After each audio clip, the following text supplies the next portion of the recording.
લક્ષ્ય ન્યૂઝ, એક નજર, એક લક્ષ્ય. સુરેન્દ્રનગર જિલ્લા ભાજપ પ્રમુખની સેન્સ પ્રક્રિયા યોજાઈ. જિલ્લા પ્રમુખ હિતેન્દ્રસિંહ ચૌહાણ, પૂર્વ મહામંત્રી અનિરુદ્ધ પઢિયાર, પૂર્વ ધારાસભ્ય નરેશ કેલા સહિત અન્ય આગેવાનોએ ફોર્મ ભર્યા. જિલ્લા ભાજપ પ્રમુખ માટે પ્રથમ દિવસે જ 15થી વધુ ઉપડ્યા. ભાજપ ચૂંટણી નિરીક્ષક ડોલર કોટેચા તેમજ ગૌતમભાઈ ગોસ્વામી સેન્સ પ્રક્રિયા યોજાઈ. સુરેન્દ્રનગર જિલ્લા પ્રમુખ બનવા માટે લાંબી હોડ લાગી.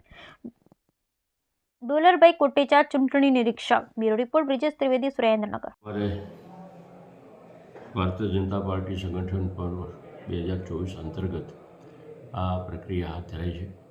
तबक्कावार बूथ प्रमुख श्री, मंडल प्रमुख श्रीની કાર્યવાહી પૂર્ણ થયા બાદ આજરોજ સવારે 9:30 કલાકથી બપોરના 12:30 કલાક સુધી જિલ્લા ભાજપા પ્રમુખ માટેના ફોર્મ આપવાના અને સ્વીકારવાની પ્રક્રિયા હાથ ધરાયેલ છે.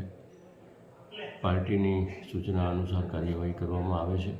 અત્યાર સુધી સમગ્ર જિલ્લામાંથી કુલ 21 ફોર્મ અમારા ભારતીય જનતા પાર્ટીના કાર્યકર્તાઓએ લીધેલ છે અને એની સામે 16 ફોર્મ ભરીને આવી પણ ગયા છે અને ત્યાર પછી ચકાસણીની કાર્યવાહી 12:30 વાગ્યા પછી 1:30 વાગ્યાથી શરૂ કરવાના છે.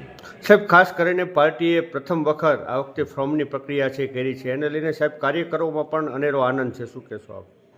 અનેરો આનંદ છે, અનેરો ઉત્સાહ છે અને ચૂંટણીની પ્રક્રિયા સંપૂર્ણપણે પારદર્શક કરવામાં આવી રહી છે. એને કારણે અત્યારે ખૂબ મોટો કાર્યકર્તાઓમાં ઉત્સાહ જોવા મળે છે.